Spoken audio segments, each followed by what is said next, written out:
G'day, I'm Troy, And I'm Brian. and we're the hosts of I Was a Teenage Fundamentalist, an ex-evangelical podcast. We used to be loyal members and leaders in Australian Christian megachurches, but we're not anymore.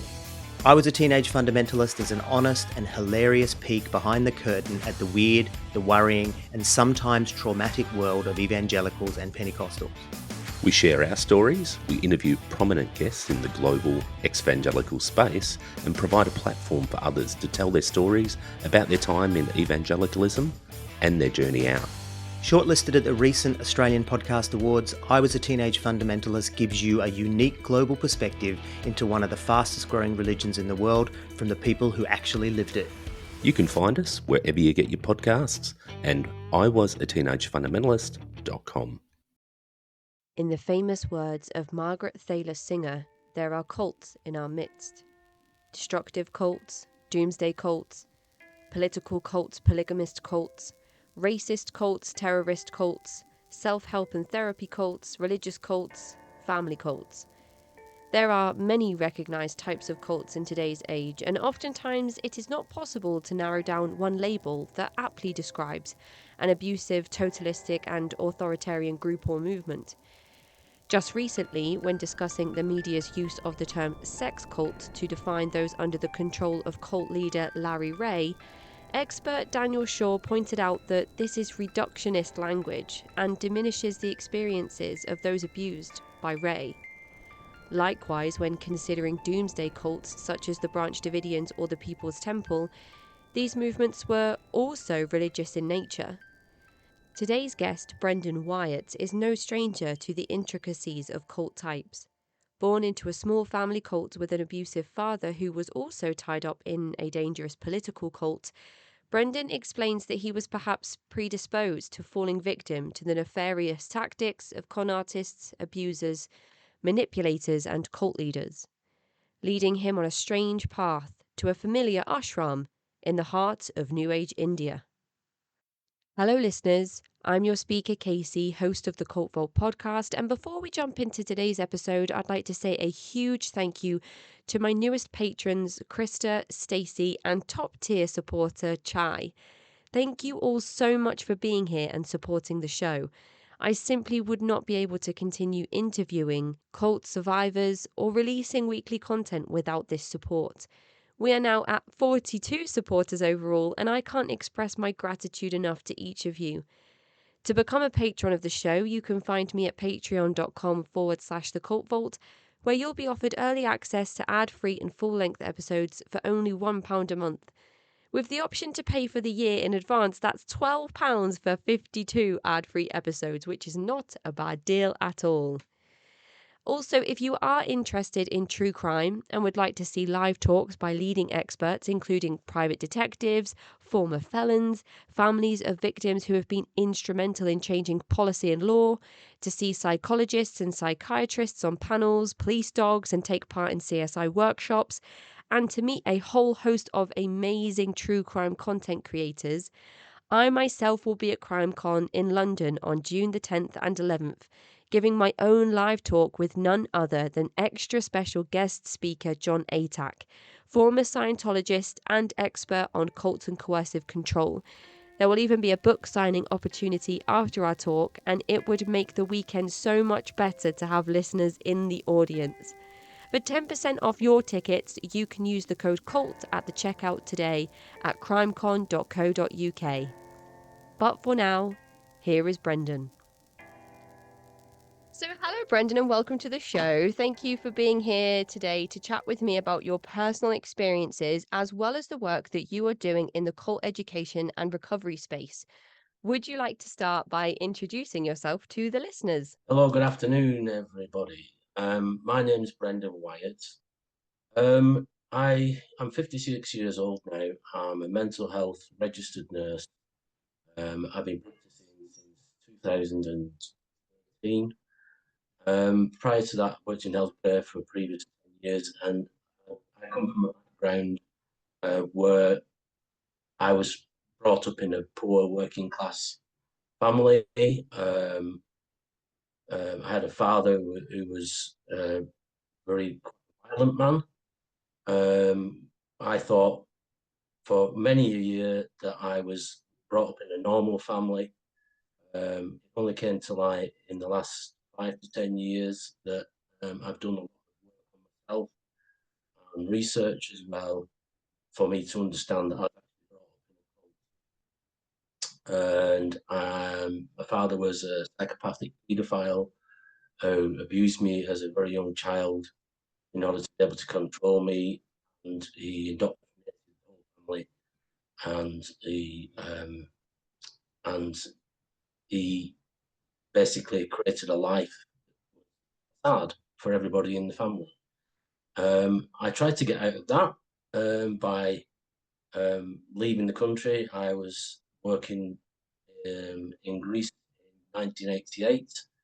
I left the country because I was getting a lot of physical problems, pains in my back, repeated conjunctivitis, pains all over other parts of my body as well. I had chronic back pain for 10 years. So I went to work in Greece and changed quite quickly for me over there. I didn't really understand why. I managed to be able to step away from the cult in a physical location until the end of the season in 1988. And I went back to live in London, and where my sister was living. So I've got a sister and a brother. Still, you could say they're still indoctrinated. And for a while, for 4 years, then I had a nervous breakdown, and I decided that I wanted to follow my heart. I went traveling around the world, and I learned about myself and different cultures. Again, not realizing that this was a process that I was going through in order to try to get some kind of subconscious, or maybe in Freudian terms you would call unconscious, understanding of what happened to me in the past, and to get and go through a reflective process of that. So I did travel for about 4 or 5 years overall, and when I eventually got to India in 1996, I joined a formal cult. I found the Rajneesh cult and joined those for a couple of years. I worked in the ashram there for about 7 or 8 months as the night guard. I walked through the door on the first day. The guy that was the night guard, already sitting there, he fell off his chair, had a heart attack, and died. And I basically put his boots on and carried on working in his role for a while. Eventually, it got to the point where it was deemed by the inner circle that I'd become an enlightened being, which was a load of rubbish, and they decided to kick me out. So I ended up coming back to England, and eventually started cult hopping again, and found another cult which was an offspring of the Rajneesh cult, where I met my wife. We both decided we want to get out of the cult, and we ended up eventually going to Australia, to the Australian desert in 2007, to be able to get away and break the links, to break the chains that we created, the psychological chains, the physical chains, and the social chain that cults had created in us and in our lives. Since that time, a whole different world has opened up for me, and I've really been able to see more about what's happened to me. In the past 5 to 6 years, I really got a deeper and more kind of full understanding of my own abuse as a child, what happened in my family, and how cultic phenomena is growing around the world. And so that's the standpoint that I come from currently. That's a pretty significant summary of your experiences. You've given us a clear chronology of your experiences to this date. And I know that there are a few things that we are going to look at in detail. specifically around the family cult environment and the ashram that you spent time with in India, and then subsequently the group that you're involved with upon your return to the country. So in regards to your childhood, I imagine that this is an incredibly difficult subject to talk about, with very hard things to recall from that period in your life. But I do believe that family cults are something that are becoming more and more recognized, and your contribution to that conversation could be invaluable to people that are listening today. Okay.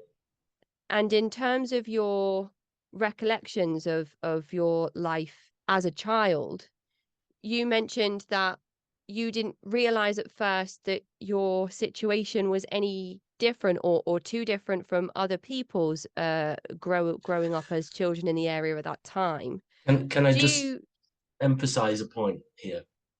I did realize my life was different, but I thought I was special. I was sent to school as a young child wearing old style clogs with irons on the bottom, and I was sent back home because I was scratching the floor on the assembly floor, in the assembly. And then eventually my father said, "You're not going to assembly anymore, because I don't want you singing songs about Jesus or God," because it was a political. He'd become a socialist, and he was using the socialist ideology to indoctrinate. And we thought we were special. We knew the modelling was there for somebody who was reared as a working class person in a community of working class people. But the ideology around it all that he created made me think I was special. It made me think I was special. Yes, you're right, Casey. You know, there was a normalizing in the sense that this is the symbols and the language and everything else that goes with cultic phenomena were all there, but they were normalized, because the appearance of them was normal, but the reality of them was something quite different. So there's almost two things working in conjunction in this family environment. There's the socialist rhetoric and belief system around the political affiliation, but also the coercive nature of your father and the tactics that he is using within the family home to satiate his own sort of, I don't know what word you would use, that would not be too abrasive to use in that Well, it's terminology, power. but It's just power, and it's power. It's power that goes to the very when somebody, I'll talk about a little bit about coercive control in this. But somebody is sexually abused because of power, because the person that's the abuser, the only reason they're abusing that person, gain power over them, is to have control over them. And this is where in my brain I could not process those experiences. Because normal terms, somebody, if you're in a sexual engaging sort of situation with somebody, there's a mutuality in that. Yeah, even if it's not consenting to a point, biologically there's a mutuality. So you can get good feelings, but then there's a bad affect from that. So the affect is what creates the emotional response, creates the behavior that person presents. So it becomes a confusion in your brain because somebody's controlling you and making you feel good at the same time when they're sexually abusing you for control. And that's what exactly he did. And he did it from a very young age because two reasons why. One reason is that when you're very young and you're abused, eventually get to the age of 3 or 4, and those older memories, they disappear. You don't remember those things. And the other reason is that it was a way of manipulating somebody's identity. The way your brain formulates when you're younger, those very, very, very essential parts of your brain at the front of your brain formulate and create your identity. And what happens is, this is something that I've discussed in my work with psychiatric consultants, and one in particular was saying to me, they've worked a lot with abused children, and what the abused children were presenting with was this kind kind of maladaptive attachment, um, in a kind of Bowlby style, but more to do with hypnosis. They were negatively hypnotized by the abuser, and they could not break away. That abuser created this link, this bond between them, and they could not break away from it. And that was my situation. I could not break away from him, my own father. And it was only till being away from the country, I was in New Zealand for 2.5 years, between 2018 and 2020, I really got an absolutely clear picture of what was going on and why, and to the actual totality of this person's abuse and why he did it.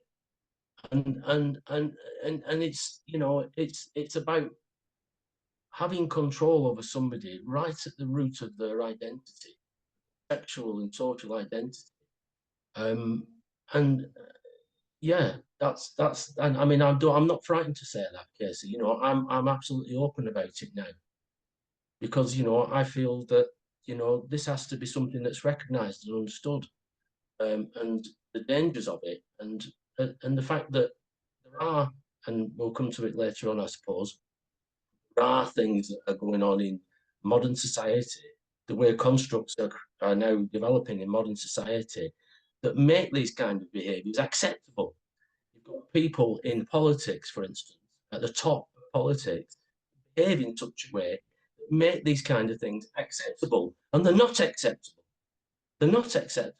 The environment that your father created in the home, it consisted a lot more around his control of you as a family unit, on more than just sexual abuse of you as children. There was a lot more to do with his control of your mother as well, which of course then created an extra layer of coercive control in the family home. And I wondered if you could just talk the listeners through what that looked like as a part of the controlling structure that your father created.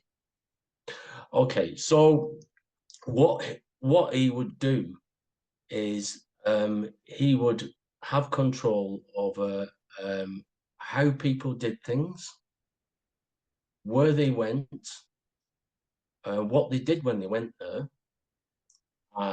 and if you're looking at specifically in relation to my mother, there was a line of power control that started with him and went through my mother to the children. It was based around finances. It was based around money.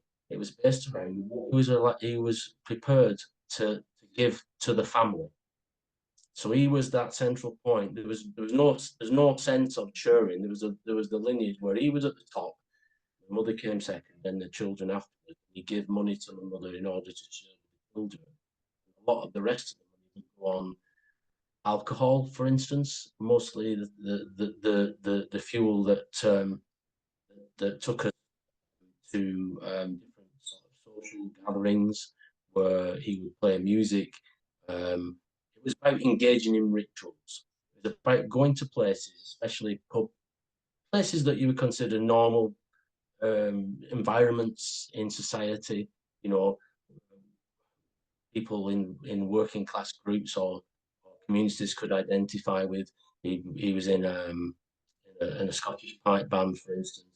He used to go to the pub a lot, and he used to. It wasn't a case of, oh, let's go to the pub. We are going.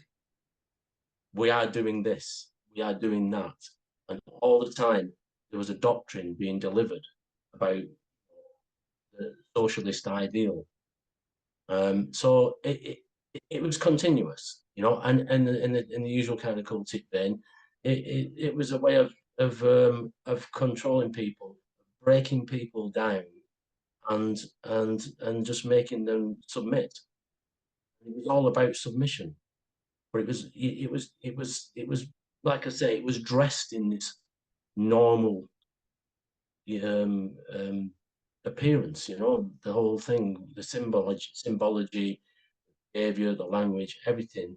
You would think, oh, that's just some poor working class family. They're just trying to get along. But it was anything but that.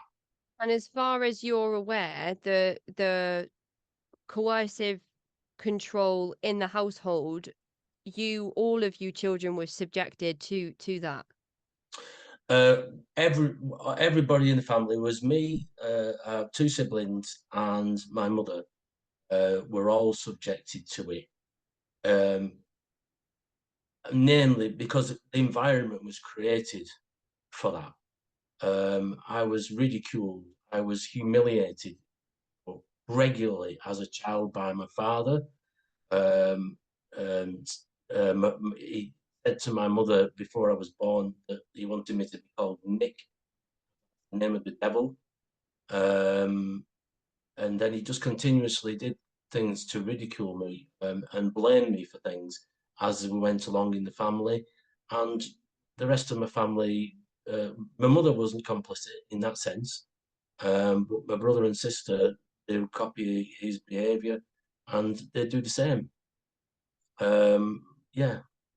So I'm not going to go into details about how he abused my siblings because that's not necessarily relevant and maybe not, a thing that needs to be said. But as far as my own story is concerned, it was regular and continued. The abuse, the psychological abuse, was regular and continued. But what made it easier, what made it so easy for him to do it, this bond that he created from sexual abuse. And that's very important for people to understand. And how psychological, sexual, social abuse and its links with coercion and control, manipulation, other types of control in society in the way of cultural inferences and language are just perpetuated in society at the moment, and the phenomenon is growing all the time. Do you think that sorry, was it psychosexual? Is that the terminology you used? No, just sexual abuse. So do you think that the sexual abuse that you endured and the coercive control that came from that abuse, do you think that that would have led you to protect your father at any point? If any sort of teacher or person was to recognize that perhaps something was happening there, do you think that there would have been an element of you protecting your father? Yeah, I think there would be an element of protecting him in the terms of disbelief, in terms of not really understanding what was going on. And if he was to say to me, "Oh, what do you think? What's your opinion?" to me, I would say, "Well, I don't know. You're just doing what you're doing, and um, whatever it is that you're doing is just the way you are." I used to think of him as this guy. He's some guy. He's got a bad temper. If I was to think of him as a person, not just a father, he's got a bad temper. He likes to drink a lot. He goes to the pub. I don't particularly agree with the fact that he spends all this money in the pub. But there's good parts about him as well. He plays musical instruments. He's quite talented. He does a lot of craft work. He makes us toys, pieces of wood.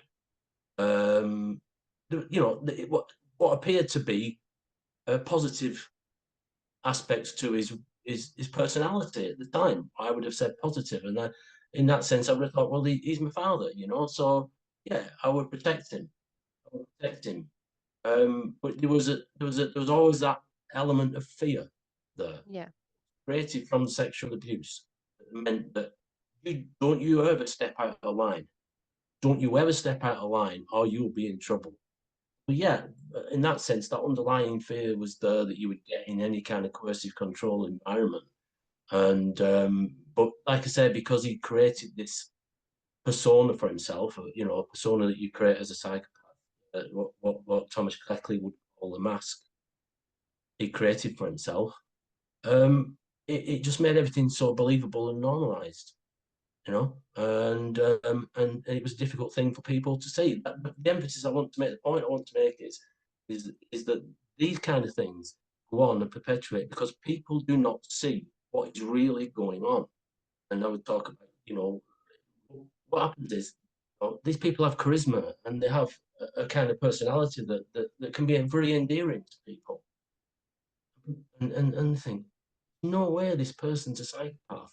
How could I think that I have been in a situation, and I won't go into detail about the location.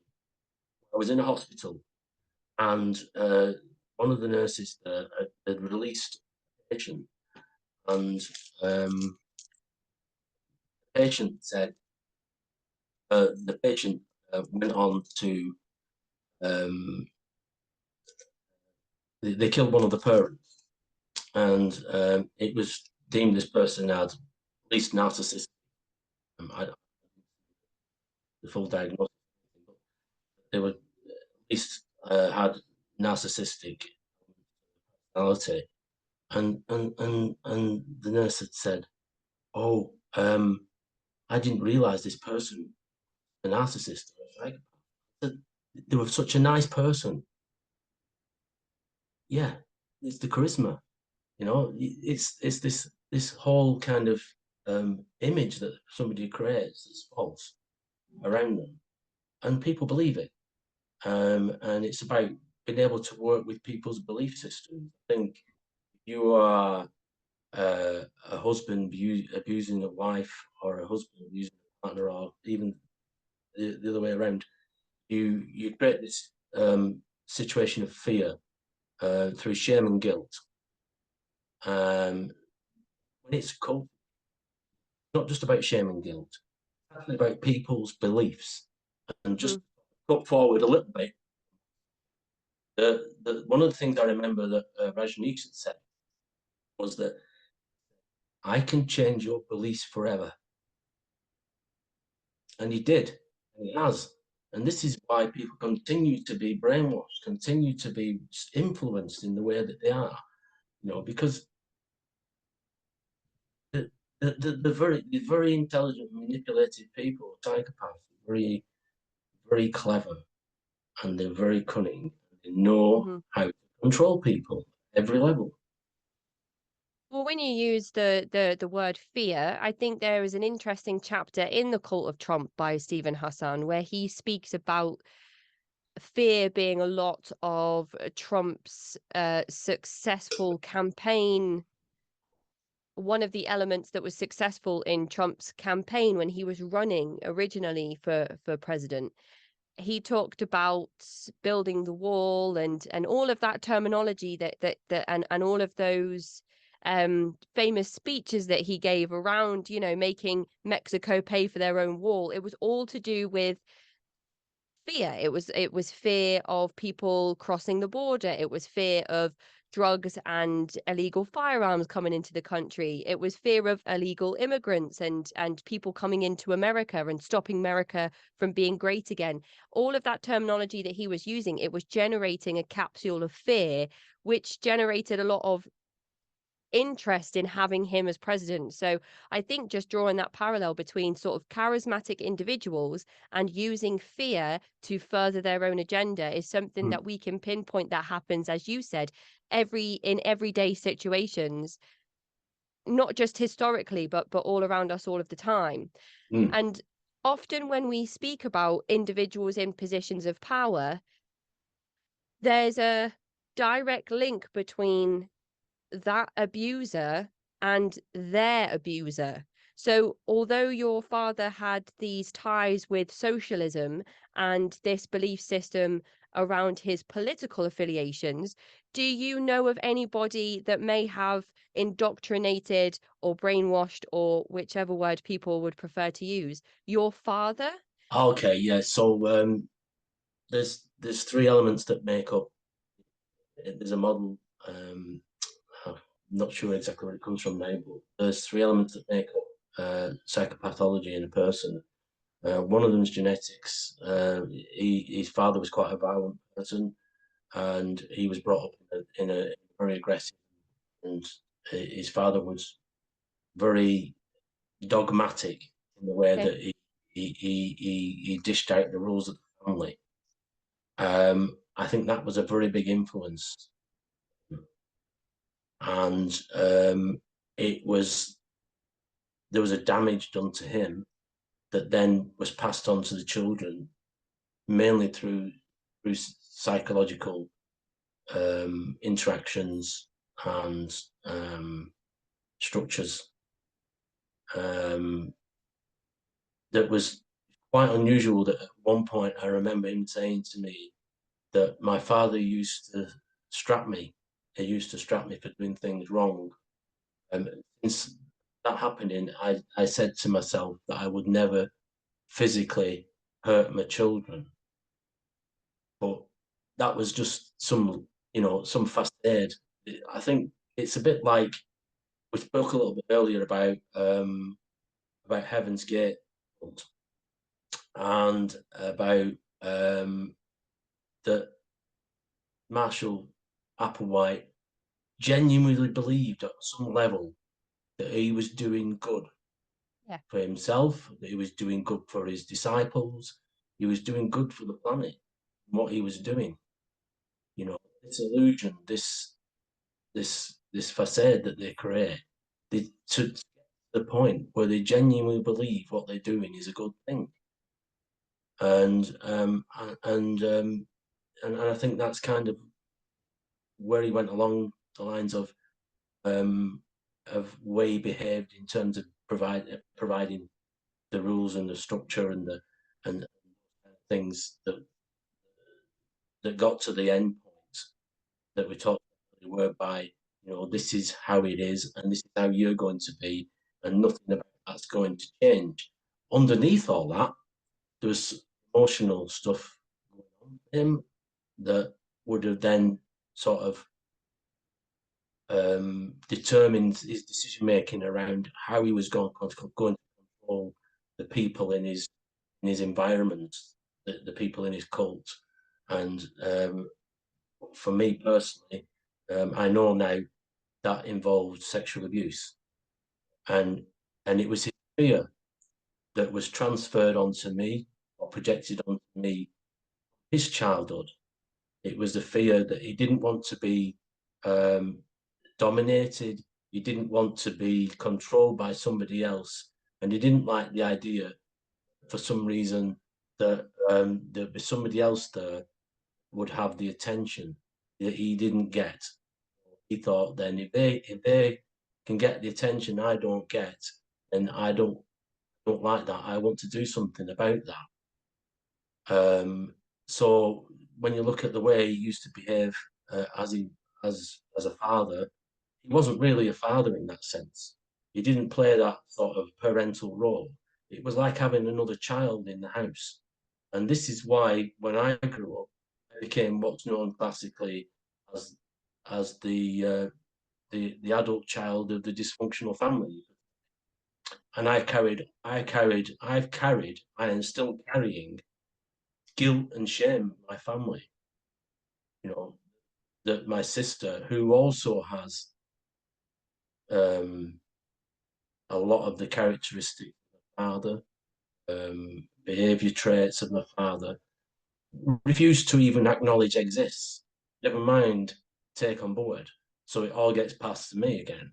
If I have any kind of interactions with her, for instance, it all gets passed to me because I'm in that classic sense, I'm this adult child of the dysfunctional family. But it's not just a dysfunctional family; it's something that's been created by a cycle.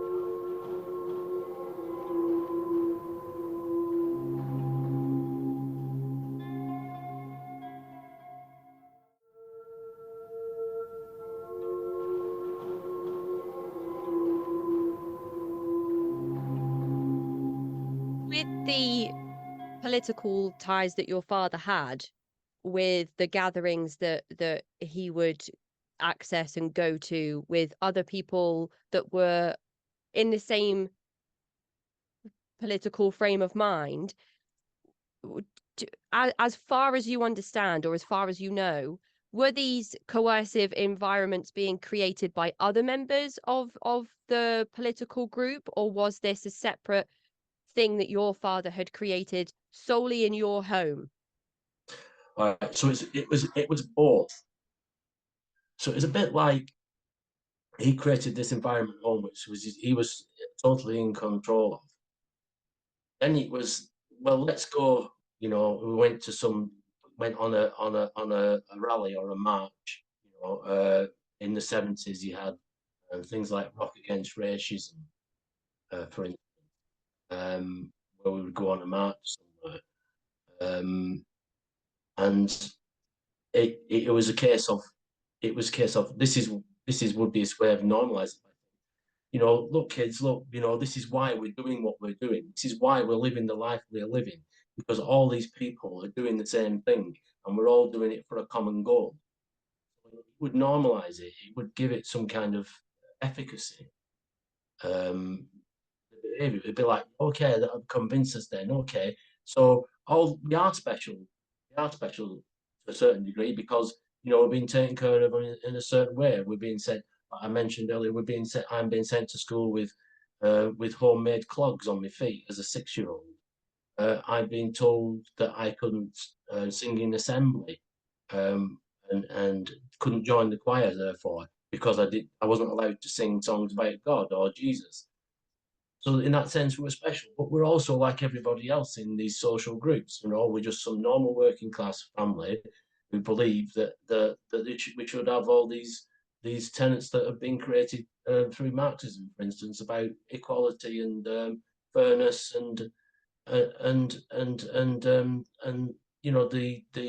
eradication of oppressing the masses and all this it all became loaded language. Do you know of any other parents that your father was associated with who would be carrying out this same coercive control in their own homes, or was this something that I think there's only... definitely some people I come across that kind of see it.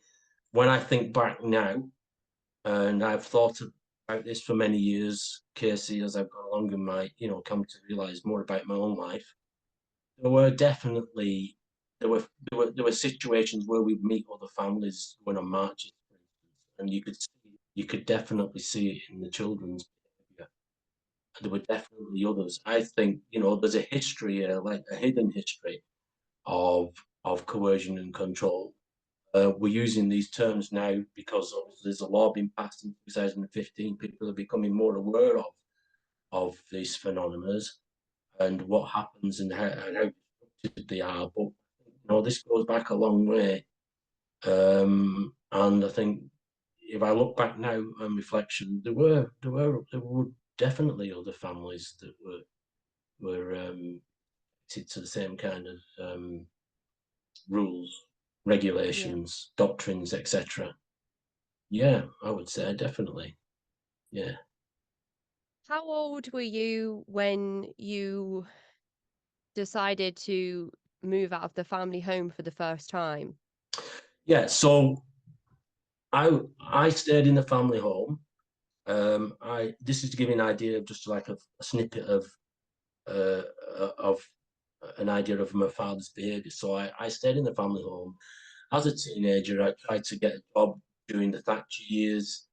It was quite difficult. I ended up doing training courses, and I actually managed to get a job as a turner. So this is a trade. I could have gone through for 5 years and had a certification and got my green at the end of it, and would have had a trade. But my employer took me on because my father was a turner, so he'd been turning for 20 odd years. However, the what I call the Loch Ness monster, the dark shadow of psychopathology, came up and reared its head in my father, and he decided, oh no, this bloke's is I'm his son, but I became competition for him. So he chastised me, he berated me, he catcalled me, he said all sorts of horrible things about me doing this job. You can't do this job. Don't know why you're doing that. It's a waste of time. All these kind of things to try and stop me from being the other turner in the house.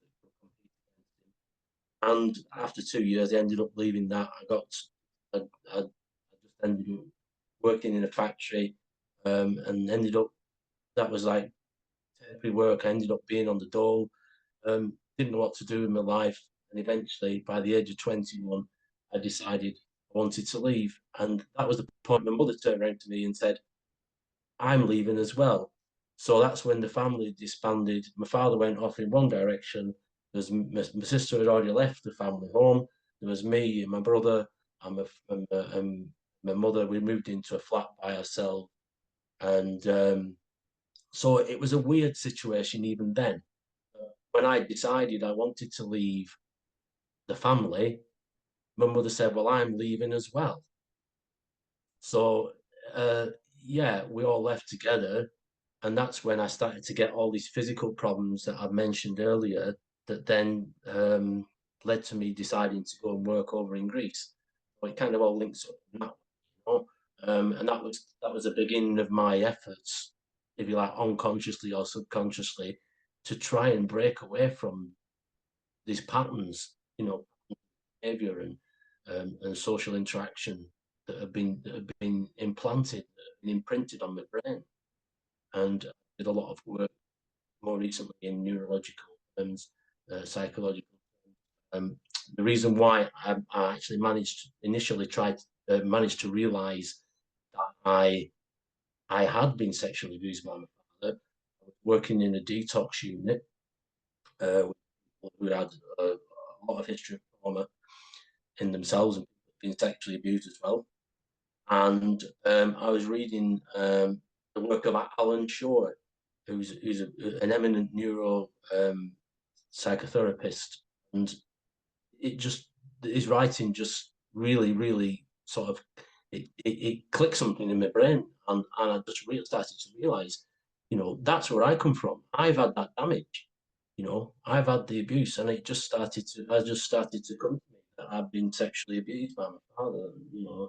It took 48 years for me to get to that point because I was so heavily brainwashed. Just for any listeners tuning in who aren't too aware with jobs that people may have had during Margaret Thatcher's reign or not had during Margaret Thatcher's reign, what is a turner, Brendan? A turner is he's an engineer who makes things that are cylindrical. I'm using this. It's quite a simplistic way of saying it.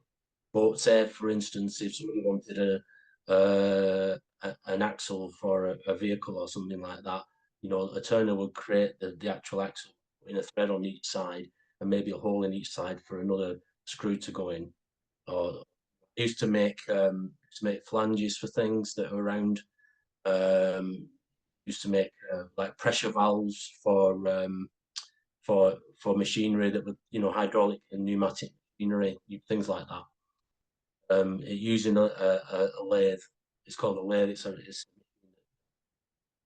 put like metal bars into and it spins around, and then you make tools in order then to cut the metal, or you have a tool like a threading tool that puts thread on the item itself. That's a turner.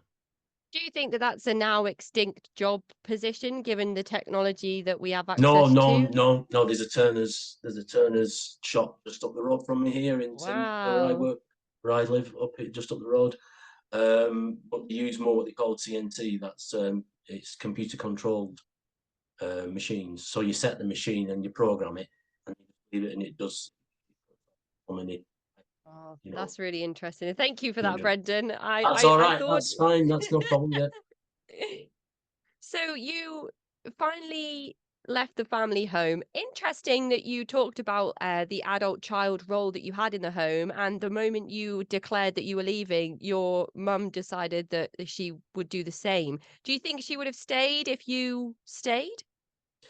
I think she wouldn't. Yes, and this is where it appears. You know, this is where it mimics that sort of abuse that you find in you understand now as domestic abuse or violence, where she felt bonded to him. You know, she felt like she didn't have courage or the strength away, and she felt that somehow because I was now older, I was this adult. You know, I was a 21-year-old man, and I had strength, I had ability, she felt protected by me, and that she could somehow leave and feel protected.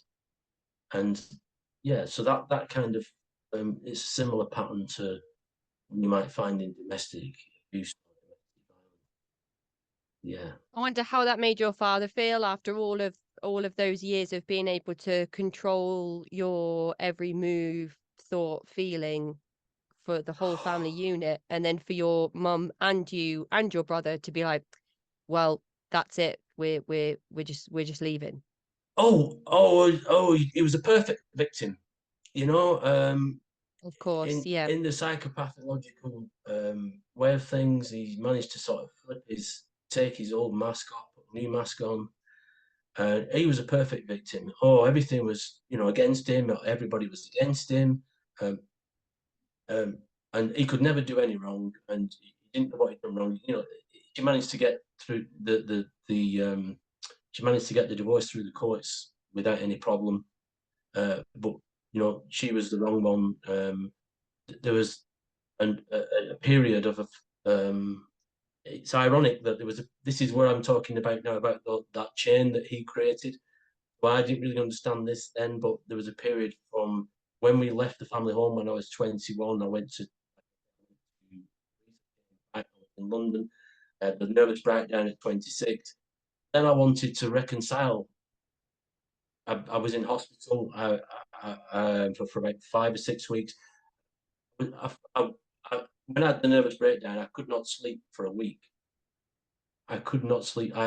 It was like my whole psyche had just turned upside down. But eventually, with medications and with the help of the nursing staff, I did yoga and I did some spiritual healing, which is not something I'll get much into at this point. When I was there, and that really helped. And I came out and I wanted to reconcile with my family. And for that interim period when we left, my mother kept convinced me that I shouldn't see my father because he's not a good person. So I actually tried to reconcile with my father. I went back to him again. And whilst every time I spoke to him, he was all the time trying to convince me that that my mother was wrong and he was right. And it got to the point when I was in my 30s that I ended up ringing my mother up and saying to her everything that he told me about what she'd done wrong. And I believed it. I believed it. And I said those things to her on the phone, and she broke down crying. She could not answer it. She was still under the effect of the abuse because she could not talk back to me. She could not, you know, um, respond properly to what I was saying. So then I started, I believed it because I thought, well, she's not telling me that I'm wrong. So this is the damage. This is the legacy that Yeah. psychopaths leave behind them. Well, you mentioned that your mother was still experiencing the effects of the abuse, but of course you were, because you were believing the things that your Yes, father was telling you and then relaying those things to your mother. yes, So it's like it's the puppet master, isn't it, at the top mm, with the strings, pulling the strings yeah. of everybody that they are controlling. And you mentioned that you spent a bit of time in Greece. Absolutely love Greece. It's beautiful. Whereabouts did you stay? So I went to an island called Aegina, which if you went into a travel agency in the UK, they probably call it Aegina. And it used to be, I think, in the 15th century, it was the capital of Greece, um, where a lot of the locals from Athens go for a weekend. It's like an hour and a half, 2 hours from Piraeus, and I worked there.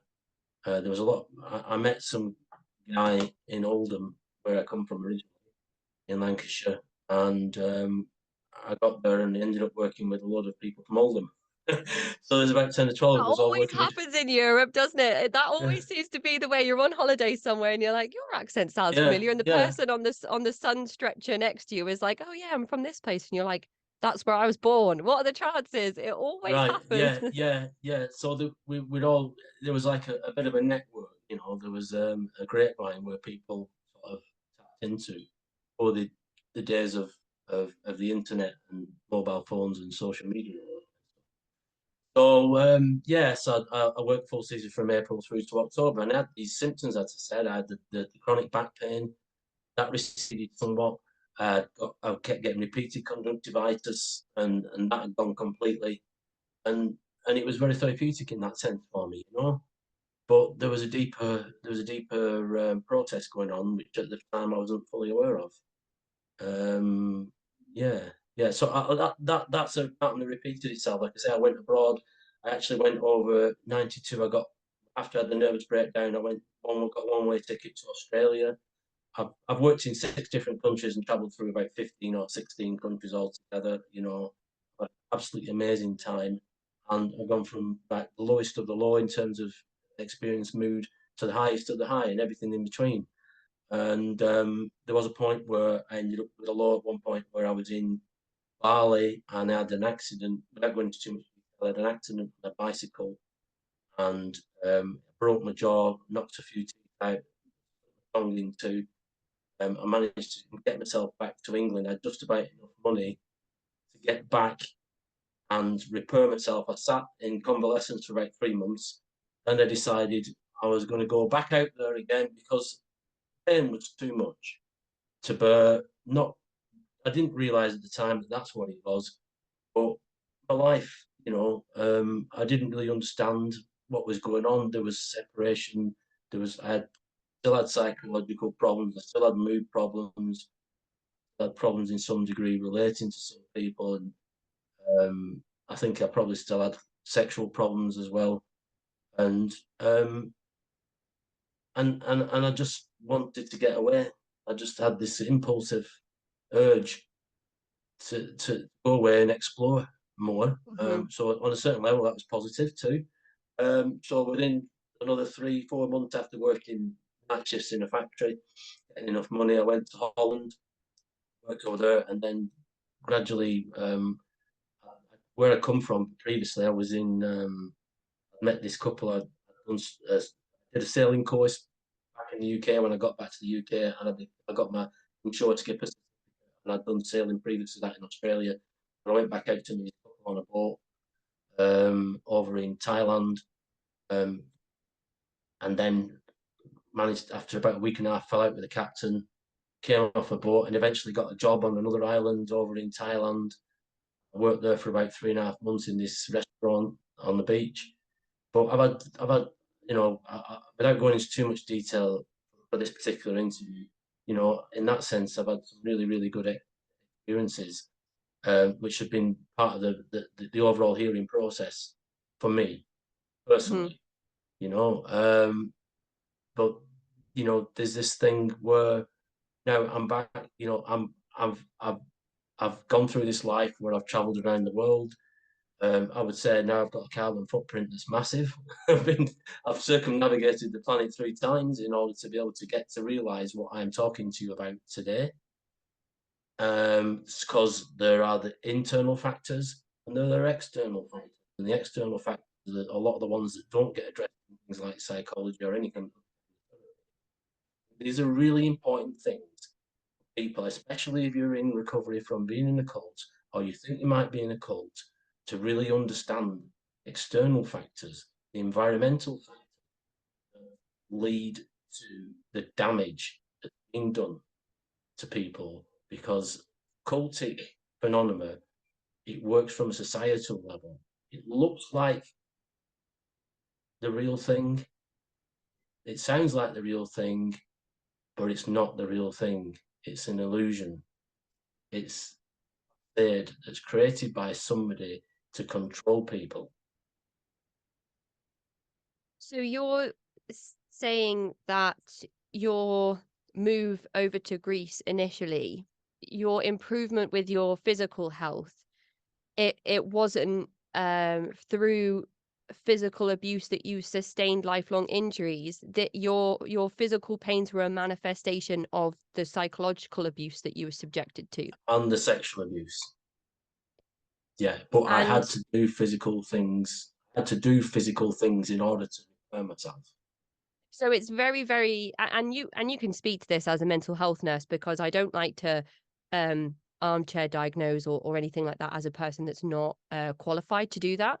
But Mm-hmm. as a mental health nurse yourself, you can testify to when people are suffering with ill mental health, they can present with physical responses to psychological issues that they're having, whether that's through anxiety Yeah, or psychosis yeah, or any manner on the spectrum of yeah, mental health. yeah. So I just to use another example, sort of digressing slightly, sort of to explain the point a bit more clearly. When I had decided I was going to get out of the formal cult of Rajneesh in 2005, I had tinnitus and ended up with tinnitus. I've had tinnitus ever since. And this is to do with breaking away from the cult, breaking the chain. And it's a neurological problem. And all these other things, I did the research I did, and I worked in brain injuries. I worked in an ABI unit for a year. I really looked deeply into neuroscience. And this is where it's all interconnected. Neuroscience is the future. It's an amazing science. And it'll explain, anybody that goes in to do research in neuroscience, it will explain all these things to them. Why these things are all interconnected, why the psychological is connected with the physical and the environmental, and if you go back to the years of medicine in Greece, it talked about cholia, about the stomach, and that's where the term melancholia comes from. The changing of the mood. We diagnosis in like the 17th centuries. We've come full circle because people are talking about enterological factors that influence psychology and influence other areas of the body, as well as the stomach. So we've kind of come full circle with it. So yeah, everything's linked. Everything's linked. But the research I'm talking about now is more about internal factors. It's more about the internal processes. But I want to emphasize it equally so. There has to be a balance for somebody who's in a cult, they're not sure, or somebody recovering from a cult. They have to have a balance of life, and there has to be an understanding that the external factors are as important and relevant to that person's recovery or exit from a cult as the internal ones, as important.